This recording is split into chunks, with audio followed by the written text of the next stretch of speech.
Let's make planting this year's garden a lot easier with the Planter app. This app is packed full of features. It has companion and combative planting, which are indicated by green and red circles. It has a simple drag and drop interface. It has 80 plus plants and thousands of varieties. All the info is needed to grow veggies, including when to start seeds, transplant, and harvest, the ability to create custom plants and varieties, a growing guide with in-depth articles to supplement the quick info in the app, not to mention that you can view it and use it both on your PC and on your mobile device, so you can always be planting your garden on the go. This app is used in my garden year-round to plan the upcoming seasons, reference the last year's seasons so I know when to rotate, and it also helps me to learn more about companion planting using the visual cues. When you create your garden, it's going to be based on the dimensions, and each block is going to be a square foot. I've had a lot of fun using this app, and the Planter app, which is spelled Planter, is available in your app store on both Google and Apple. So what are you waiting for? Get out there and plan your garden, and use the link below to get a discount on the Planter app. We're back, everybody. We're back from a nice, relaxing break. You're listening to the Backyard Gardens podcast, and I am here with New Year, New Batavia, and New Year, same old Ben. So check it out right here. To have a good harvest, one must plant good seeds and must also use the right kind of fertilizer. The carrots have grown large and firm. How good they will taste. So that was the most energy you're going to get out of me all year, just so everybody knows. We're back, as we said, and we took a nice break, which was good because I had to wrap my mind up around this awesome gardening season that we're going to have coming up, right? Of course. And did you have a good little slumber? Yeah. I feel really good. It looks like I really only need one solid week. So New Year, New Batavia entered right around the week between Christmas and New Year. Right. So yeah, it's weeks of this now. What do they say? Weeks and weeks. Prepare to be sick of me. And we are just wasting those precious weeks with New Year, New Batavia. How dare us? Well, so it's the first episode of the year. And we have this thing, if you're new to the show, this is the Backyard Gardens podcast, and we talk about gardening for everybody. My name is Ben Gardner, and I'm with my beautiful co-host, Miss Batavia. And every year we start off with if we met our gardening goals that we set for the previous year. So if you'd like to go back and listen to that episode, it's in the beginning of last year, and we set these lofty goals for ourselves. And it's always a trick to see if we get them. Now, the catch is Leonard has sent Batavia all of the goals that we made. I have not seen them, and I sweat this every year. So I don't even remember. I have no clue what I said I was going to do, which is terrible. I should. And it's probably telling us to whether or not you met them if you're struggling with remembering what they were. And each year, it seems like we have tried to be more realistic, like we've reduced the number, but clearly we still haven't gotten to a sweet spot. So that's their potential spoiler. Okay. Now I'm real nervous. I'm legit starting to sweat. Yeah. So all together we have 10 goals. It looks like it was 5 apiece. Right. And I'm ready when you are, man. All right. Well, ladies' choice. So you get to pick who goes first. All right. Of course, I'm going to let you go first. Of course. Let's see how you stumble through this. Right. So your first goal was grow different proteins. Oh, it's so funny. So I did do that. And I did fail at that as well. I grew peanuts and I totally just misunderstood what I read completely. And unfortunately, I had to pull them up before a hurricane. I was in like a mad dash to get everything up. And I remember just looking at it and just being like, damn. As soon as I pulled up the plant, I knew what I did wrong. And so, so there's 2 that I grew. 3 that I grew, actually. Peanuts, the trick with those is as they send their stalk out, they're going to shoot pegs out of the stalk. And I had read that, but I thought that it was out of the center of the plant.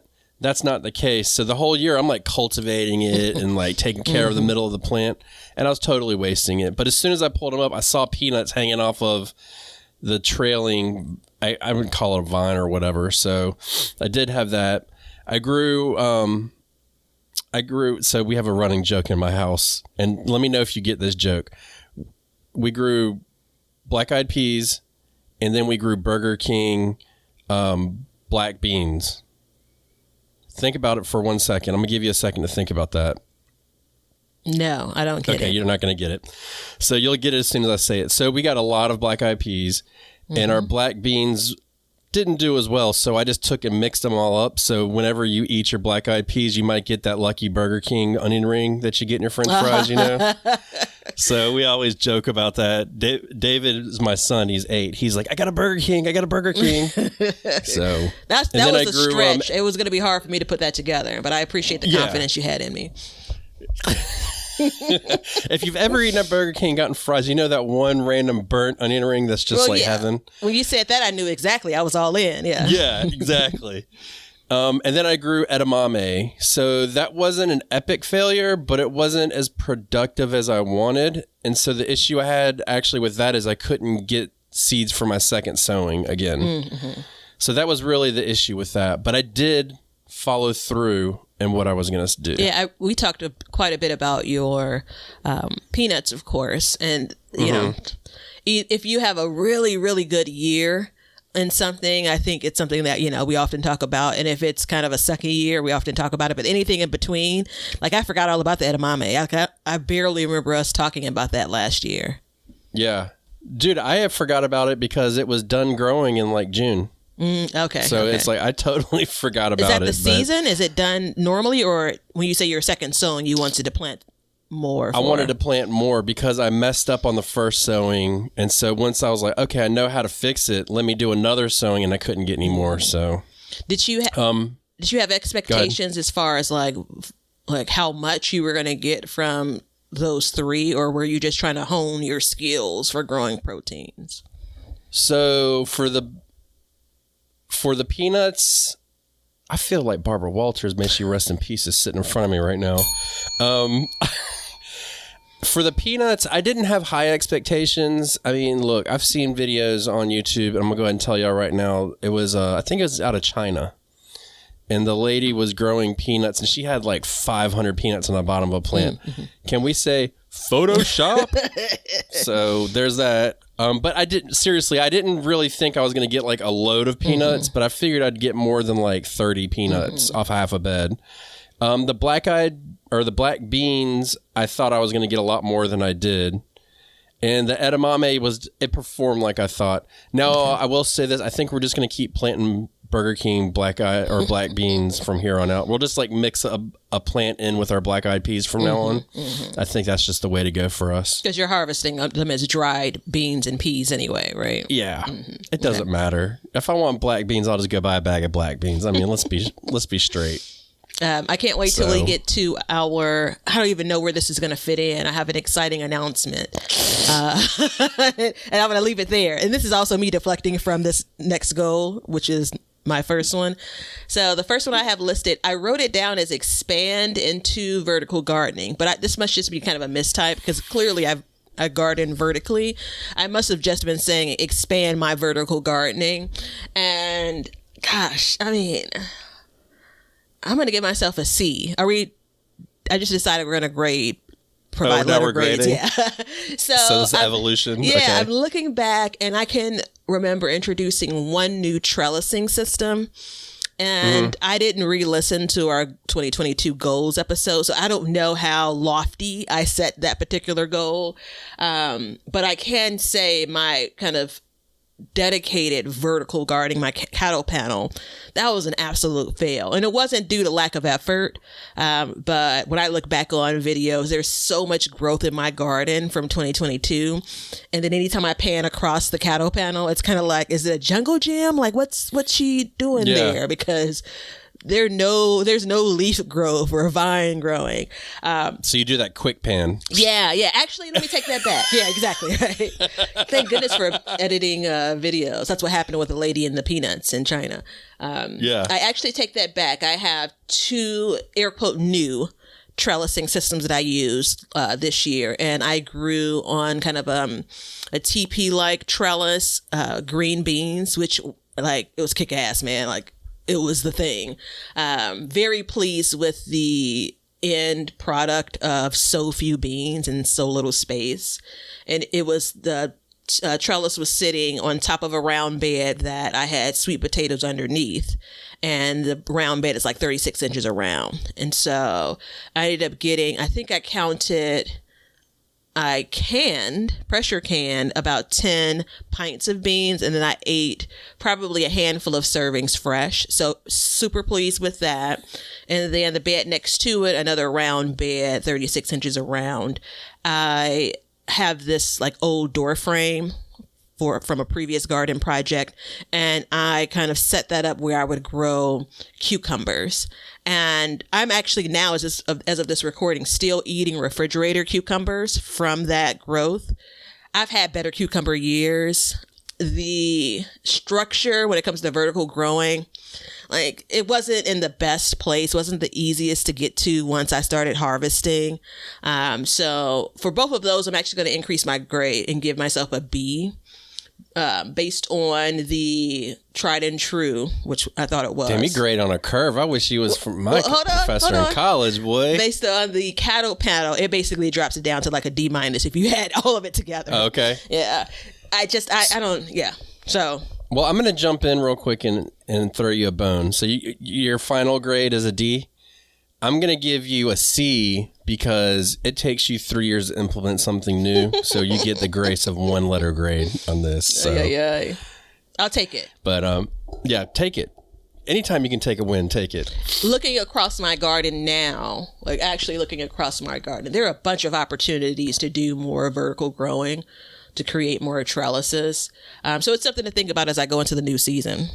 I don't know. You're going to have an erector set in your yard like I am. Those were the words I was thinking about when I said it, and I was actually picturing it.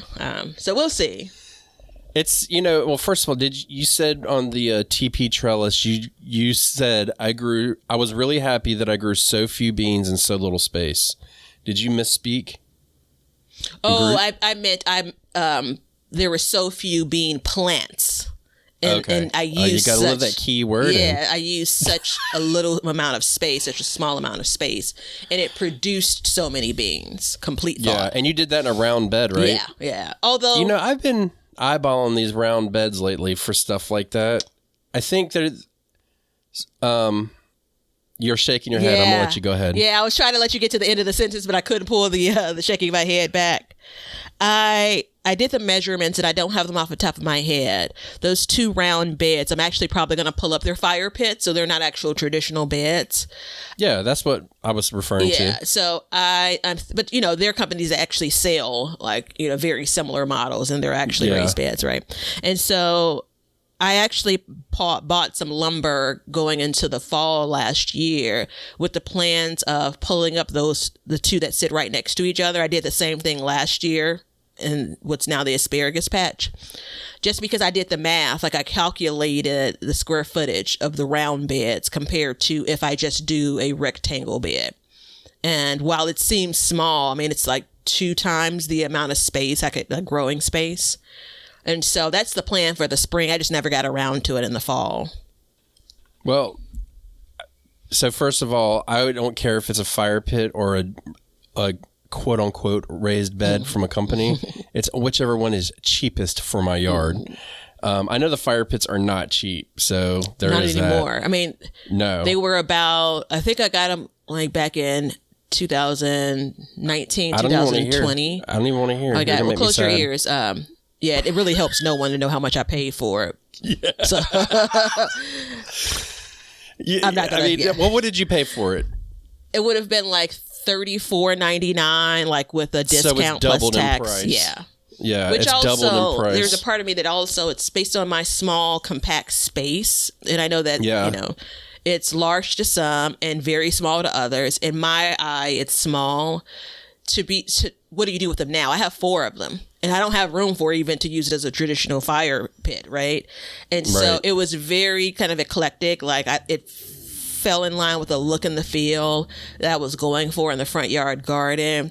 And now I'm at the point where it's like square footage, you know, is king. That's the thing that rules. And that's where a circle fails Exactly. miserably. Yeah. It's very decorative. Let me say that. Yeah, it looks good. Mm-hmm. I mean, so I was I just did a video on Sandy Bottom Homestead YouTube channel about different seed trays that I'm using. And a lot of those seed trays, like when I first started looking into them, I was like, who gives a crap? It's a seed tray, is a seed tray. But as I've been using them more and more, and then this dovetails directly into the circle bed. I think there's certain things to grow in certain spaces in certain containers at certain times where it could be useful. Mm-hmm. And I think like your TP idea, or not like you created it. I mean, let's be straight, but your TP plant, I think that's a good space for it, because my whole problem with that has been the base of it takes up a lot of space. So, if you dedicate a space to stuff like that, I think that could work out in your favor in the long run, because especially with a TP trellis system, you can grow lots of things on that, not just beans. Yeah. And I did So- the math by my 36-inch bed, round bed is about 7 feet in square footage. And then where I'm going to is probably going to be like 8 feet by 3 feet. And that's, I think, 24 square Yeah. foot. I mean, so that clearly there's an increase, and it's in an awkward space anyway. So we'll see. I'm sure that, the round beds will be sitting on top of, in between the house and the fence or something like that. I'll stuff them away somewhere until I find some other use of them. But even with this change, it won't probably change the way I'm going to do vertical gardening to bring it back around. Like, You got little kids in your neighborhood? yeah, of course. Mm-hmm. So you could do like we did when we were kids. You can get your circle, whatever you want to call them, and roll them down the road, get the kids to lay in them and roll them in the road. We used to do that in tires when I was a kid. Yeah. I threw up so many times. Yeah, we got into a lot of trouble. but- Yeah. All right. So vertical gardening, win or fail? Pass, fail. I'm going to say win. I mean, it's, I'm going to give you a pass. yeah. I'm going to give, I think I passed it. Not with honors or anything like that. You know why you passed Why though? is that? Because you tried to do it. Yeah. You know what I mean? And that's a lot different than sitting here talking about it and just being, I didn't get to it. Well, So, there's time I for think- that too. We're only in. Yeah, let's keep this moving. All Hit right, me. So number 2 for you is get Wild Things Garden straight. That's how I wrote it. That must be how you said it. Can I get a pass? No, can I pass the No, question? of course not. No. It's a work in progress. So at the time of recording, I thought I had done that. It's no secret on the podcast or the YouTube channel that was not the case. And when in fact I got some bad soil. So we're carrying that over into the next year. That one was kind of out of my reach. My plan was executed appropriately, where it was build raised beds, fill it up with soil, and plant in it. Now, the bad soil and when I say bad soil, it wasn't, I saw a lot this year about people talking about, I got toxic soil. Mm-hmm.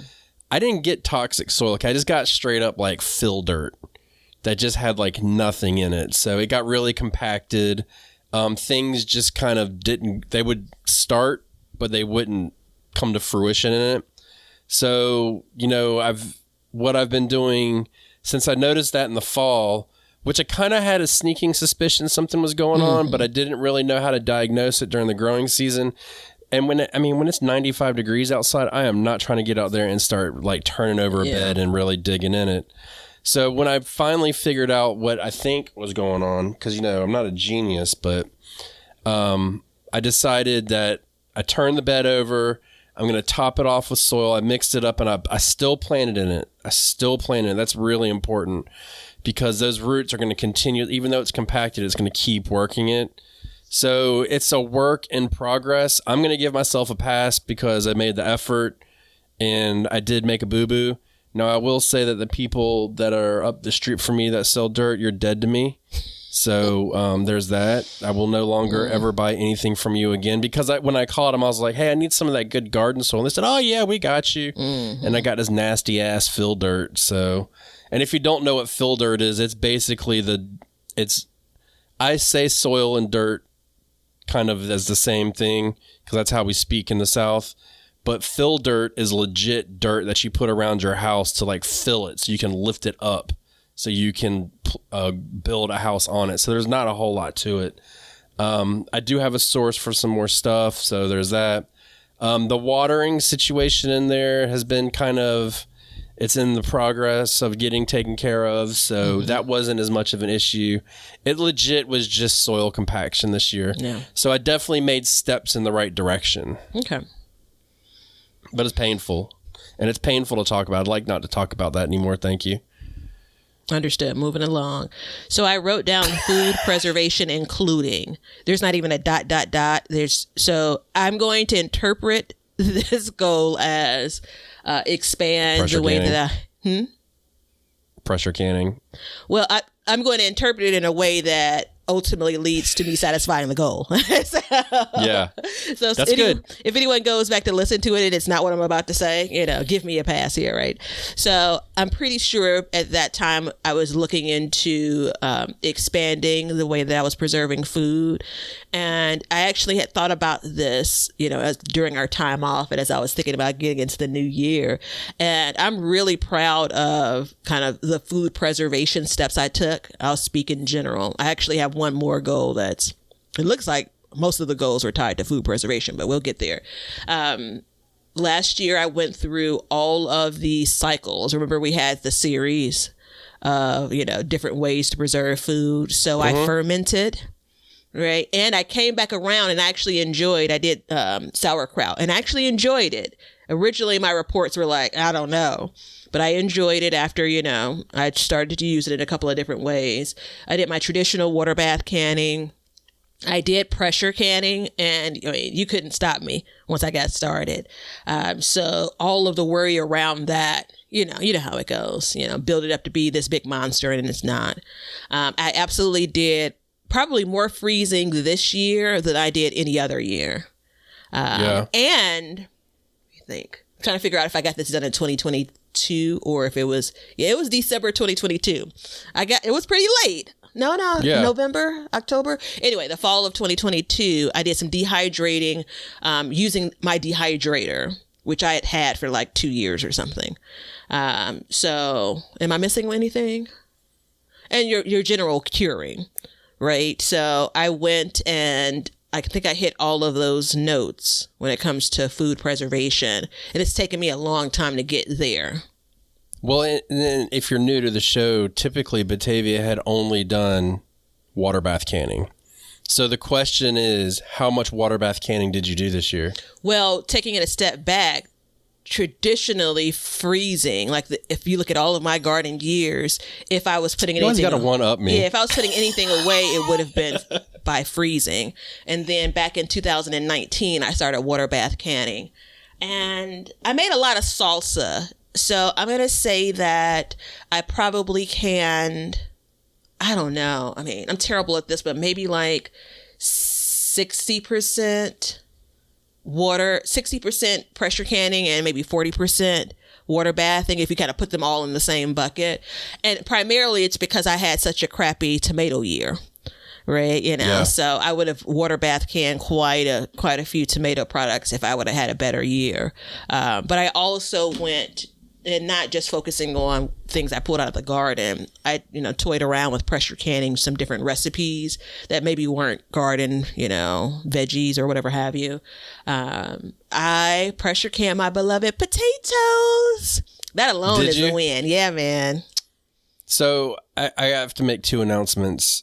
I've been known, I don't even think I've told you this. I've been known on this podcast to say when your water bath can, I don't put anything in the bottom of the can of the pot. I just put the cans in there, and I've never had anything break. Well, it finally happened to me. It happened, and so my water bath canner is now dead to me until I figure that out. That's two things dead to me in this episode. We're not going down the right path. Told you, New Year's, same Ben. Listen, eliminate it, man. Get that negativity out of your spear. Yeah, I'm with you. Get it. So it was heartbreaking, but over 10 years of water bath canning, it happened one time.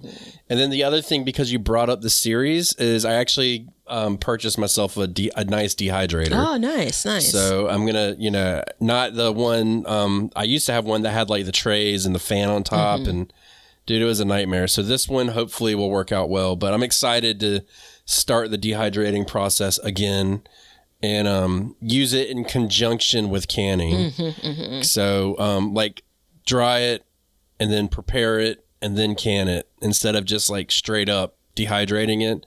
So I'm excited to try stuff like that. Yeah, I did the first thing was for the dehydrating tomato skins.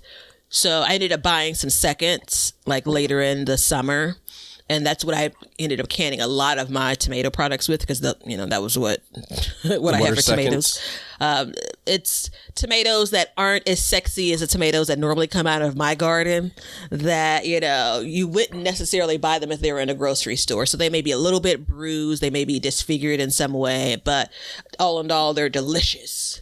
And they're crazy cheap. You get them at like farmers markets. Just go to the farmers market and be like, you got any seconds? And they'll be like, yeah, how many boxes do you want? It's crazy. I ended up getting some second peppers as well, but that's a different story. So I ended up doing like the last couple of recipes. And just to take one more quick moment, a lot of what I was preserving in the fall, like kind of closing out my normal garden season, I was really focused on, let's try some recipes to see what you really want to grow and ultimately preserve next year, right? So what am I going to be enjoying over this winter? So I'm just getting into like digging into those jars, if you will. But anywho, for the tomatoes, because they were all Romas is what I ended up getting for the seconds. And so it was very easy to get the skins off. So long and short, I dehydrated the skins and made a tomato powder. Oh, did you? Interesting. Yeah, fancy. Yeah, with the amount of onions I'm trying to grow this year, I'd like to try and make onion powder. So that's on the list. We'll see. Okay. So, well, good job. Sounds like you met your goal. Yeah. And exceeded it. I think so. I feel, yes, I did. A+. All right, so this next one has grow more. I mean, you got to tell me, buddy. Shit, I have no clue what that means. I mean, more is in all caps in my notes, too. Yeah, of course it is. So if I'd have to imagine what I said now, and I feel like I need to go back and listen to the episode, but I hate listening to my voice. Me staring off into space is helping me. I would say that it was just more intensive planting, not letting things, once they're done, they're done. That's a big thing that I've had issues with over the years is, and I preach it all the time, is like, if it's sick, pull it out. If it's done growing, pull it out. But even still, I still do these things. And so what I did is I planted a second crop of tomatoes when I had a gap, and I was able to get a harvest of tomatoes. It was not very big, but I was able to get a handful of tomatoes. I'd say probably 3 or 4 cans of tomatoes off my plants before the frost ultimately got them. And, that's part of that process, is just kind of pushing the envelope, seeing exactly what we can put into our gardens more, because I failed in one aspect where I think I grew scallop squash this year. Man, I had some pretty plants. Never produced a single squash, but they were just beautiful plants. And I'd let them grow and grow and grow. And by the time I got around to pulling them up, it was kind of too late, You're going to have to show me those seeds when we get done, because I'm like on year 3 of growing like an early scallop, like a white squash. And I've had one produce and it was delicious, but everything, like one squash produced over the years. So I'm just wondering if it's just a difficult plant to grow, if it's the same thing you were trying to grow.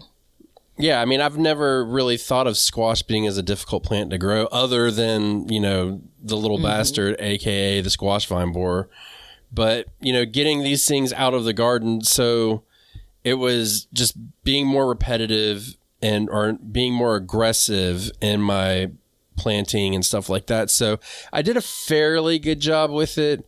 I wish I would have checked on my peanuts more, because that would have been prime real estate. So because that was kind of like a crop that you kind of set it and forget it almost. Yeah. And so I have to be careful with all that. So moving into the next year, it'll probably be a place for me to expand more into. Okay. But yeah, grow more. It figures I'd have some cryptic goal. I can't remember. I can't believe that I wrote it down that way, and I thought that I would remember what that was.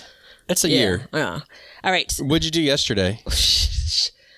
Try to remind myself that it wasn't a Monday, right? My week is all torn apart.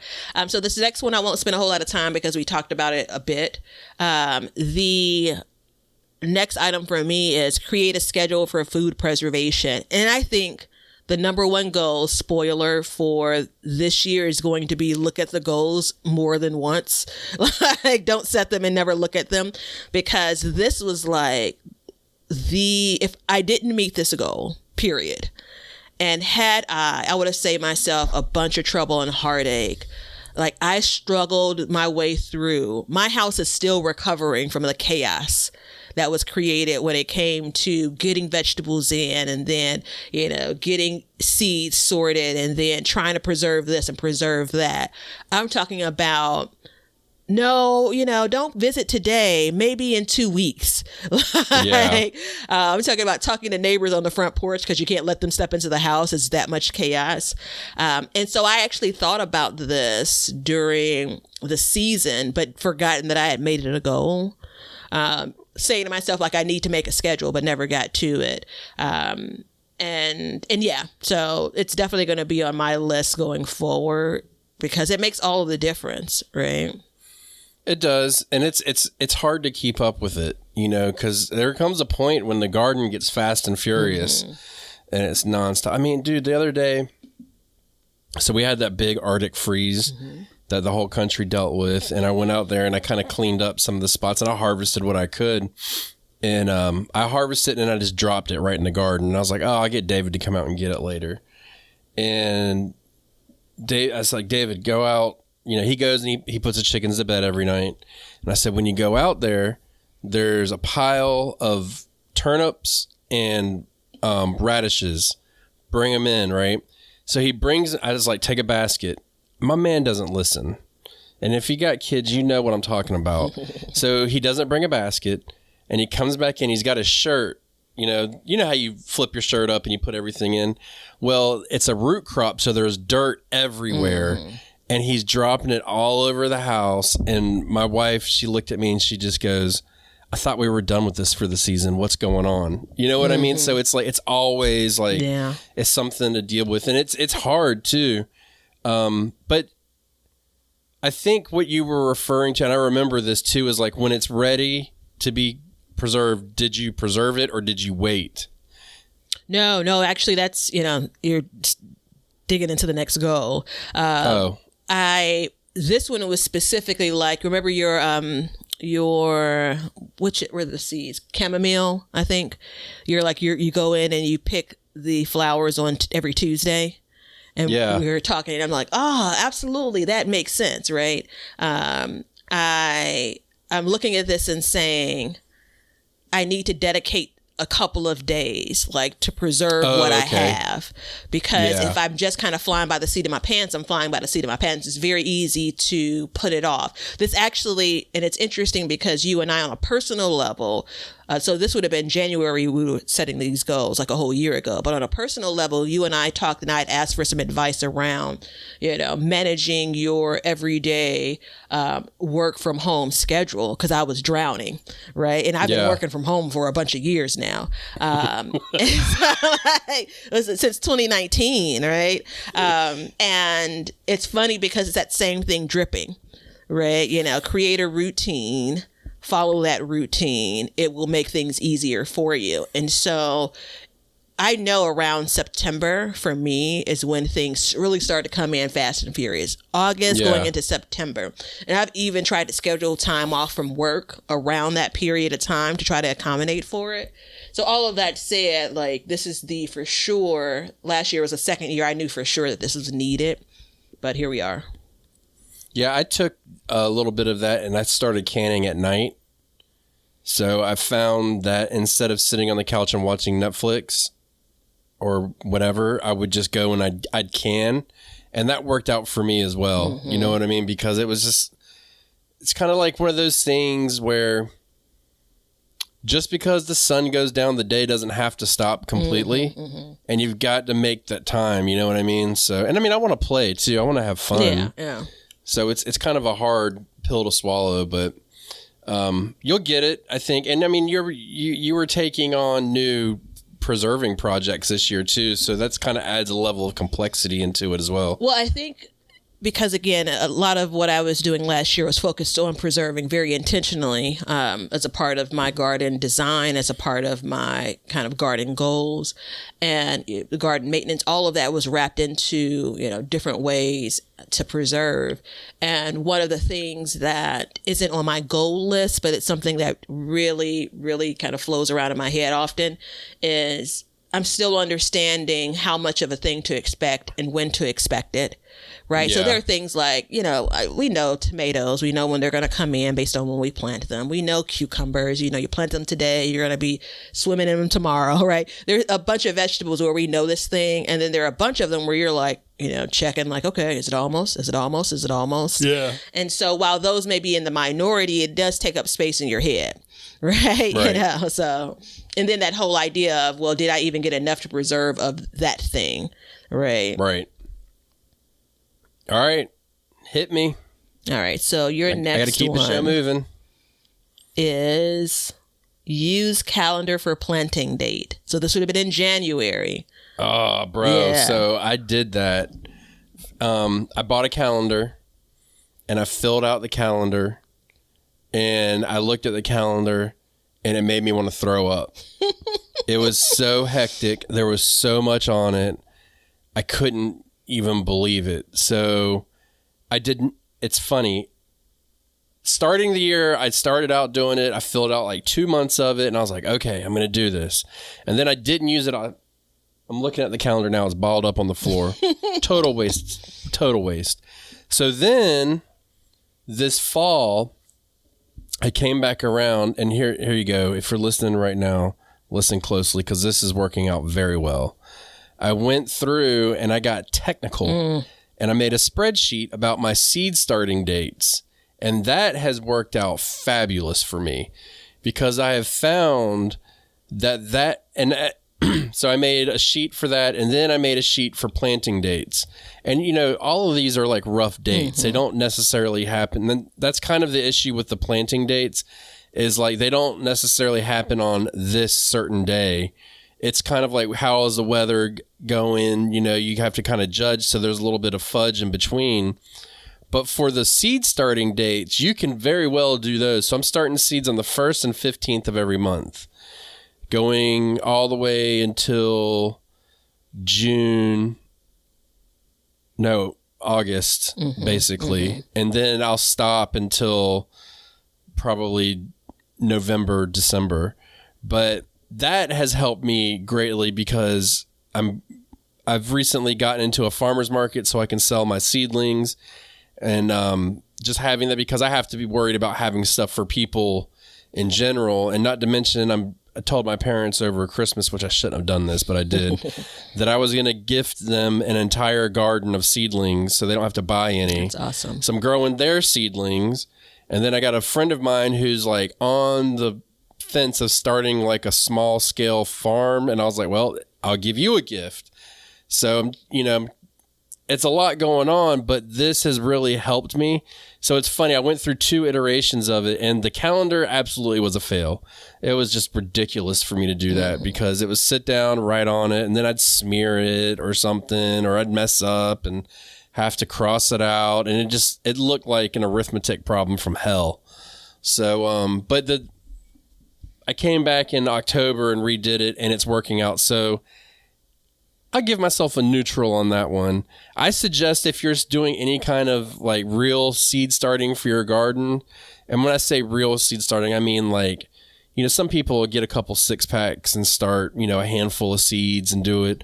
But if you're like doing like a bigger scale, like multiple plants and stuff like that, multiple seasons, I think that's a really good way because, I start sowing my onions in November. And then so just to go the full gamut, and then I won't start doing my squash until like April. Yeah. So, within that time period, I have every single thing else in between that you can imagine that we're growing. So it helps me. And like cabbages are more hardy, so they can go out earlier, and then your broccoli and then stuff like that. So you can kind of go through the year that way. And that really will help with that process. So, yeah, spreadsheet's the way to go. And shout out to you for that because I didn't use my notebook. Ah, interesting. So I'm a huge fan of the spreadsheet, and I know, I read your spreadsheets. Yeah. They are intense. Lots and lots of data. My shit says 115 onion. Turnip. That's all mine says. Hers are like, if you want to know what's going on, it's on there. Yeah. Well, the data is only good if you actually use it, right? Yeah. And, garbage in, garbage out. All right. So I'm going to skip ahead and I'll come back to the last one. So spring, summer, and fall. And I know you already know this is for me. This is growing in spring, summer, and fall. And yeah. I kind of did that.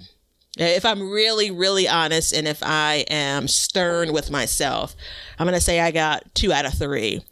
This past year, like I was ready to close up shop pretty early. I had a lot of... You were? Yeah. I had a lot of I had started sowing outdoors for the fall. A bunch of different things, a bunch of different times. And I just had such poor germination. I didn't probably from 2 years ago, the always be sowing goal. So didn't do that. So I wasn't sowing indoors, which is probably more ideal, a little bit more controlled. And so I just had so little input when it came to like what to put out for fall. I couldn't find any starts around me, which isn't that abnormal, right? It's really hard to find starts in the fall. And I'm not going to say that was the only thing that kind of wore me down, but my garden, hey, this is the truth show. Right now in January, my garden still isn't put to bed. Like I'm walking out of the back door every day because I don't want to see the front yard, and so I'm going to say while I had good intentions, when I ran into challenges last year for the fall in particular, I was ready. I basically tapped out pretty soon. Right. You did. I felt for you too, but I respect that decision too. And I think it's a self-preservation decision. Mm-hmm. Now I want to take a second and talk about that putting to bed the garden thing. Cause that's not the first time you said it. Mm-hmm. It's maybe the first time here, but you've said it to me multiple times. And I know that we've had an episode before where like in the fall, put your garden to bed. But the thing is there's a lot of grace period in that time frame. It's not like it's like, oh crap, here comes December 21st. The garden's got to be put to bed. Mm-hmm. It's just over time. You know what I mean? Like it's one of those things. So I would give yourself some grace on that because and a lot of people make it seem like it's a very timely task and it's really not. It isn't. But I also know myself. And so we have had so far. In May, you'll be putting it to bed. Mm-hmm. In May, you'll be putting it to bed. Well, so if you give me a chance to get the sentence out, then you can say, really? So in January, besides that block of time where we had, that cold spell, we get down in Chicago to, below 0 for a few days, right? As of this recording, we haven't gotten snow like some of the other cities are experiencing. We've just gotten like enough to run a broom through, right? So my ground hasn't frozen yet. Like that cold spot was met with a bunch of rain the following days and so on and so forth. So all that said, our temperatures have gotten up to 40 for a short period of time, over the course of the last month or so. But I have been inspired less to go out there. I mean, I was just joking with a client. We haven't seen the sun since it feels like Thanksgiving.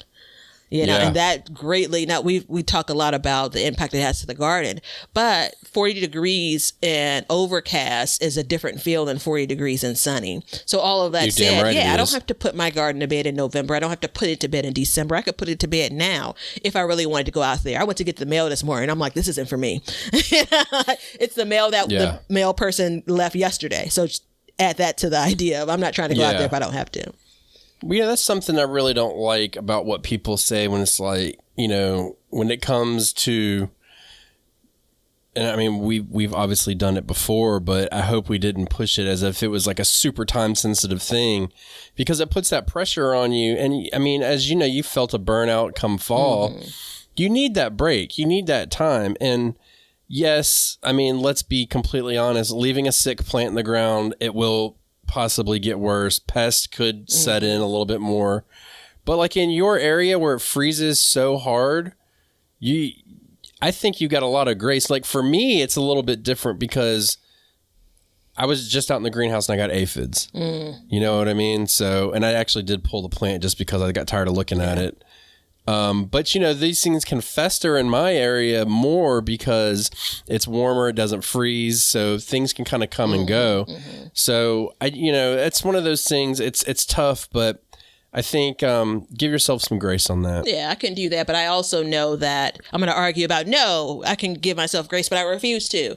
To be quite frank, it's less about the health of the garden. My garden would be better off if I have covered the soil, which I haven't for most of those beds. But generally, it's the aesthetic, and it's more inspiring come spring to get out there for me.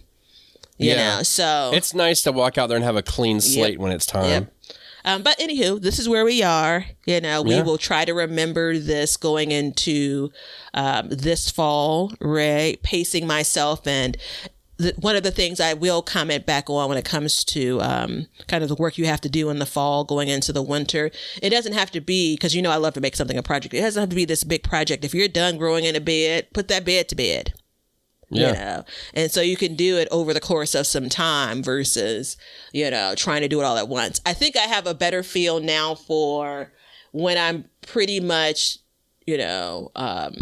retiring from the garden for the season, like the time of year. And so basically I can back up those tasks kind of using that date. Some years I do get, a second wind and I'm out there a little bit later. But if I really want to get that work done, whatever that work is in the garden, I need to basically start with that date and work my way backwards. And if it's not done by that date, just move on from it. Again, hopefully there's always next spring. There is. All right. So I got another one for you. Is this my last one? Well, I mean, do we really want to tell them if it's your last one? Yeah, sure. All right. So efficiency, ... Organize and keep shed organized. So my part of the shed, dude, this is such a hard one. So my wife uses very little of the shed. She uses one corner. It's where the chicken food is. And the other corner she doesn't use, but the chicken food bags pile up in there. So it's really hard. And look, I know what you guys are saying. You could help her out and get it out. I'm like, you're right, I could, but I didn't. And I don't.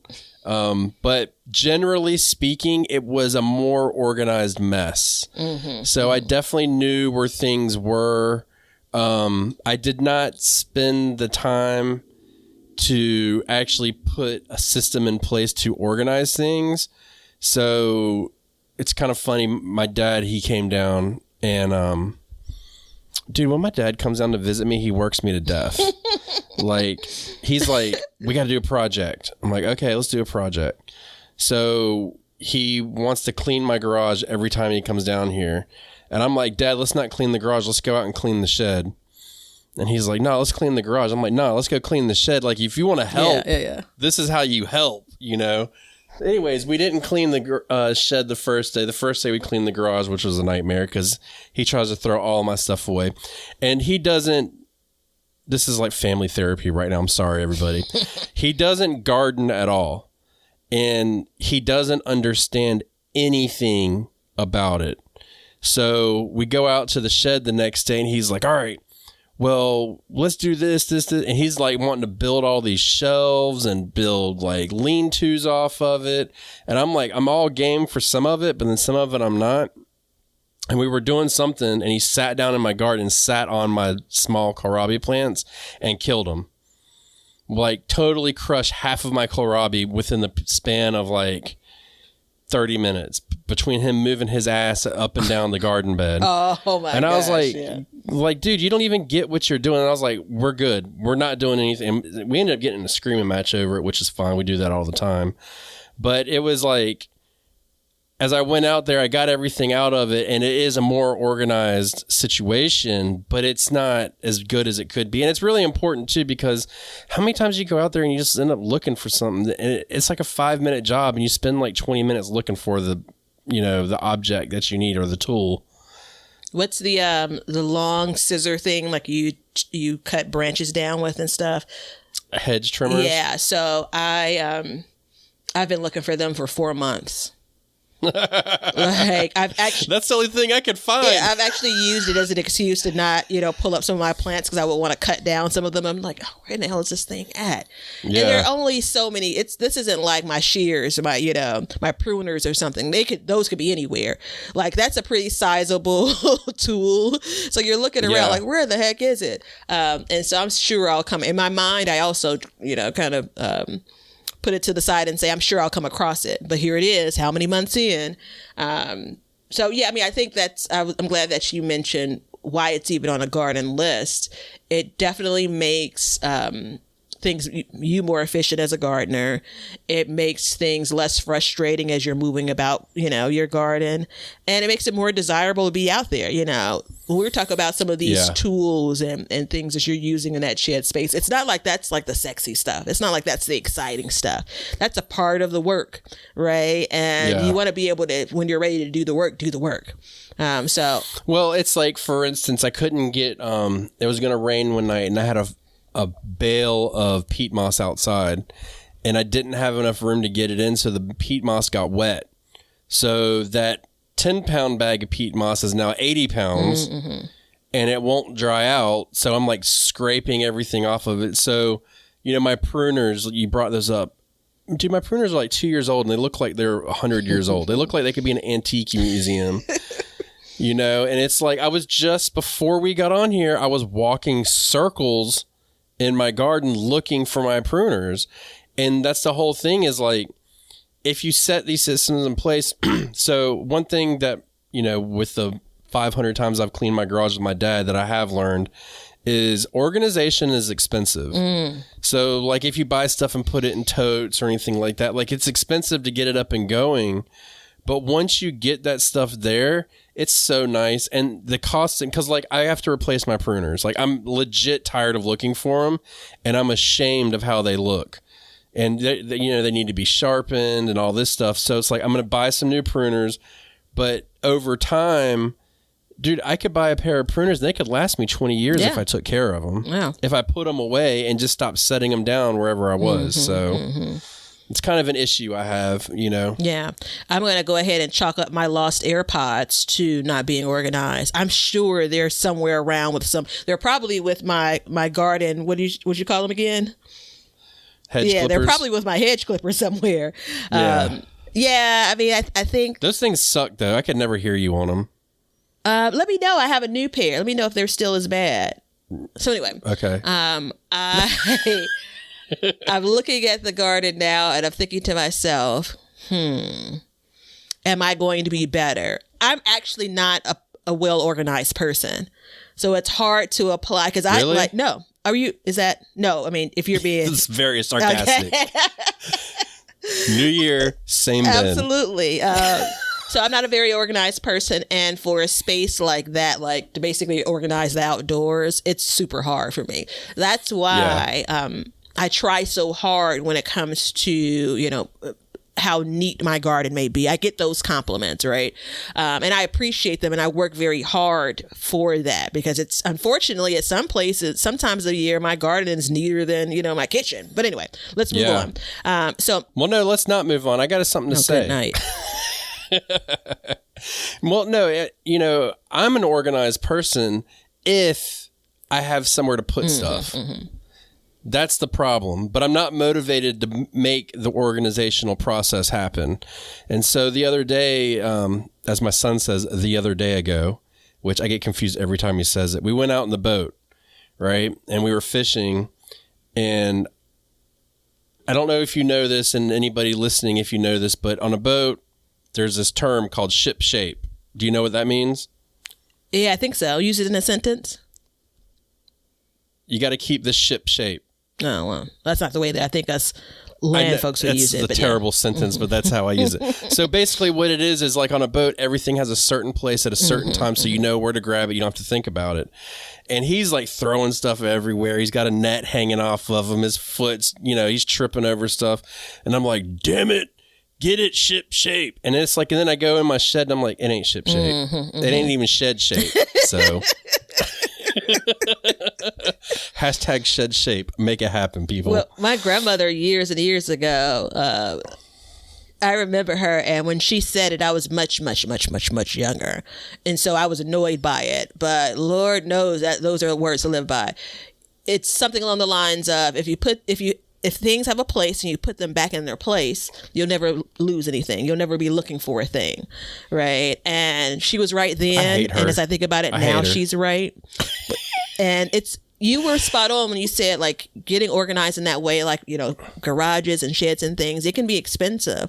Because that's what everyone that I know that's disorganized in that way, it's like you're trying to make this makeshift shelf, and it's like, get a good wind and that thing is, tumbling down. Yeah. Now, have you been in someone's garage, like you walk in and you're in awe? Like, good night. Yeah. Yeah. Isn't there some HGTV show where they can remake my garage? Because Lord knows I have there's a whole industry built around it. I know a guy who I'm not lying to you, he makes $250,000 a year making closets more organized. I'm in the wrong business. Well, my last comment on this, because I'm assuming you're going to let us move on, is there's also a bit of, do you really need it? Right? So I have two of those. What do you call them again? I hate that comment. I hate that comment because it's true. What do you call them again? The hedge clippers, man. I have two of those. One, thankfully, someone just gifted to me, and I accepted it. And I'm kind of like, I already have a really good one. I really should have accepted it. But that's the only one I could find now is the kind of crappy one. It's clearly like maybe a dollar store one or something, And in my mind, it's like you could never use, you could always use more than one. But that makes it a lot easier for me not to keep track of both of them, Yeah. And so I'm going to leave that there for the garden, but we could do a whole series on that for my regular life, the amount of multiples that I have, but we're not going to. Nobody would listen to it. It'd be like... And your grandmother, was it your grandmother that said that? About the, if everything had a place? Everything has a place. Uh-huh. Yeah, she's a smart woman. Yeah. So... Yep, she one of the many things I'll miss around about her, because I haven't had a chance. Didn't have a chance before she passed on to say how right she was about so many things. But of course, she already knew it. Yeah, she knows it right now. She's smiling right now. So all right, what's my next? last one? And again, 3 out of the 5 goals were related to preservation, and just in short, it was minimize the window. This is one you mentioned. Food preservation to ensure it gets eaten. So this is primarily around managing waste. And I don't have any stats on it, but generally looking back, I feel good about how little I wasted in the garden this year. There were some things that were overgrown that stayed in the garden, but if I harvested it, it got eaten, it got preserved, it got put away, it was, gifted. So generally I feel pretty good about that. I haven't decided if I'm really honest here, because most times I'm kind of half honest. If I'm really honest here, I haven't really decided how much or how little I'm growing of certain things. And that's going to tie into kind of trying to keep that focused going into this year. Because that's like a forever goal, right? Yeah, gardeners and I'm going to go ahead and say it, farmers' waste is a big issue. We've mentioned the statistic on here before, and I'll mention it again. It's, the number one form of energy waste in our country. And so, and it's a necessary evil sometimes, but to put all that effort into the vegetable and then to grow it and nurture it and take care of it and harvest it, and then just to let it waste, not doing anything, it's sad. And I applaud you for trying to take that on. Did you do better with it? I think I absolutely did compared to previous years. Yeah. Yeah. So I took that advice as well. And I don't think I threw out much at all. If I did, it was like I brought it in. It was kind of iffy when I brought it in type situation. So I applaud you for that, because that's a hard one. And I think that a lot of people can benefit from listening to this part of the conversation moving forward and using that and applying that to themselves. Because,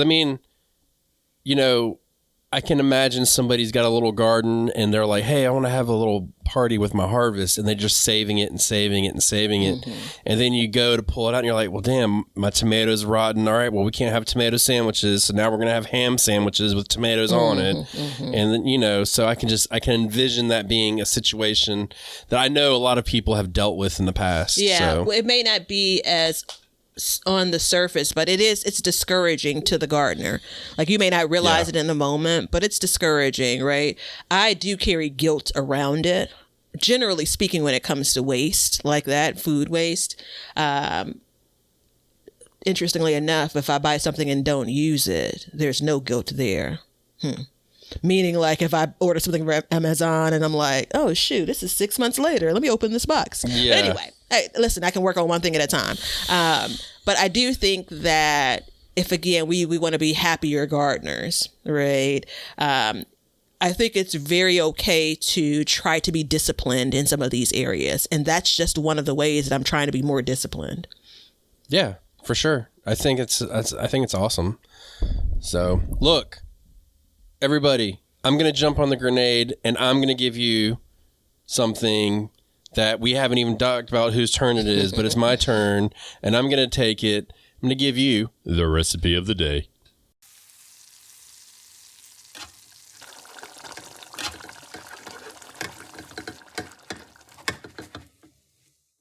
Okay, so I did something for New Year's. I made the traditional dish, black eyed peas and collards, but I didn't follow a recipe this year. I just kind of went along with it, and it actually worked out pretty well. So I'm going to give you that recipe right now. So remember, when I say black eyed peas, I got my Burger King black beans in there too, so don't forget that. It was 1.5 cups of black eyed peas, and then I used 2 onions, chopped however you want, whatever. I used 8 collard leaves, and then 4 mustard leaves. Just recently, I've been growing mustard for a couple of years.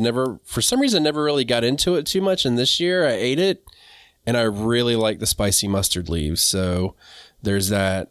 If you want to use them when they're not spicy, which is younger or a different variety, then you can try it. But the spiciness is what adds it to me. Is a can of tomatoes and then 1 bulb of garlic, 1 bulb of garlic, salt, pepper, cayenne to flavor, and then a bay leaf, and then a pinch of cinnamon. And so I started boiling my black-eyed peas, and at the same time I boiled my collards and my onions, spices, and tomatoes, and then I boiled them or simmered them for about 3-4 hours maybe. And then I put in my mustard greens at the very end, and I cooked them for about 20 minutes. I just let it keep simmering for 20 minutes. And then at the end, I put in probably, I'd say about 2 teaspoons of liquid smoke at the end. There it is. And that brought the heat. So at the end, I didn't salt it as much as I'd like. I like salt. What can I say? So I added more salt, And then I topped it with a little bit of hot sauce. So you can do that. But it's really good. And the mustard greens were really important because I gave it that. The mustard that I'm growing has like a horseradish flavor to it. So it kind of gave it that little bit of a horseradish. If you didn't have, you could add some horseradish to it maybe and then do it. But it worked out really well. So it was spacing the greens out in different time periods is what helped. Because if you cooked a mustard for 4 hours, it would just, it'd be gobbly-goo in your mouth. It wouldn't be very good. Speaking of, actually overcooked my last batch of greens, but they're in the freezer and I'm going to eat them and enjoy them all the same. So I think the mixed greens, which is absolutely a thing, right? Like mixed greens, I think it's normally mustards and turnips people mix is pretty common too. Turnip tops. I don't eat the turnip greens. Yeah. And you know how I am. Yeah. So did the family enjoy it? Yeah. Yeah, the family enjoyed it. David was like, oh, and I put some shrimp in it too, but you can put your protein of choice. David was like, Daddy, this this I'm like, thank God you said that. So it's hard to please the family sometimes. Yeah, no, I get it. There's something about using it because you have it and not necessarily because you're about to love it, you know? Yeah. Yeah. And I mean, I like simple cooking, it doesn't get much easier than that. So, you could saute the onions first and put them in or whatever, but I just boiled it all down and called it a day. Solid recipe. Go back to the essential edibles episodes where everything was a stew. There's my life for 2023. The aha moment of all of the onions you're growing. It just clicked for me. So it's funny because we use the same type of onion too. I didn't realize it, but I put in the same sweet onion. I put a sweet onion in. I guess I should have said that. Sorry. So it definitely made a difference. And I'm not a big onion connoisseur, so yeah, there is that. It's either white or red. White, yellow, or red. That's all I got. I have a onion jam recipe from one of the Ball books that I wanted to try that I didn't get around to. So depending on how your onion harvest goes, you may have to try it for us. I will try it because I will. Just because I will. Well, good job. So, I hope everybody is, when you listen to this episode, it's fun for us to talk about our goals and if we've met them and all that. But hopefully you can apply some of these things to yourself and realize that it's important to make goals in your garden. If you're semi-serious about gardening, I feel like a lot of people like to set goals. Do you think that's a safe assumption? It's fun, ish to try and meet a goal. I think I'm going to speak just for gardening because I don't want to get into anything else. But I think it helps facilitate growth, and I think it also helps you keep interest. So there may be someone that absolutely loves gardening and wants to do it 365 days a year and does it 365 days a year. I love it, but that's not me. Right. And so I do think that there is a way to do the same thing over and over and over, every year the same way. I don't know if I'd be that interested in doing that. So, setting a different goal and trying to do a different thing, it helps keep the garden sexy. It's like the third time I've used the term sexy in this episode. That's okay. That's one of my favorite terms, as you know. New year, new me. New year, new you. There you go. So everybody, before we go, I would like to have a 2-second silence for Old Year, Old Batavia. Okay, thank you. May she rest in peace, because we are here with the new one. I'm just trying to tell you all, if you're new here, you're either going to love her or you're going to be trying to resurrect Old Year, Old Batavia. You don't even know if you're new here, you don't even know what she's like, but you're going to be like, I got to have her. Yeah. So everybody, check all the links below. If you want to get the Planter app, check the link below. It gives you a discount for it. Like I said, I love it. I use it. So enjoy. Next week, we are going to come back with a fresh set of goals to try and meet for the year.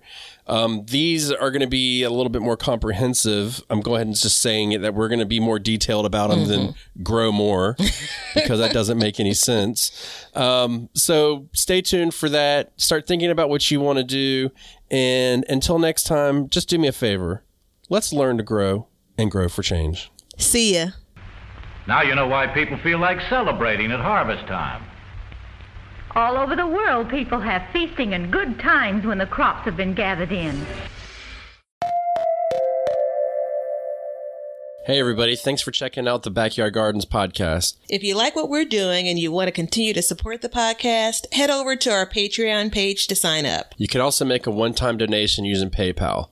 Both of these links are in the description. With your support, we can continue growing and helping others in their gardens. See ya. If you guys want some Backyard Gardens gear, Go to the link below and check out our t-shirts, mugs, pint glasses, and other gear. all purchases go towards helping to support the show, so thank you so much in advance, and we hope you enjoy. We want everybody to have a garden, and we're going to give you a chance to win free seeds every month.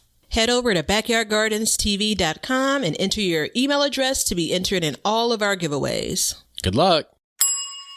We want you to be a part of our gardening community. DM us a picture of your garden at Backyard Gardens TV on Instagram, and we will share it with our listeners.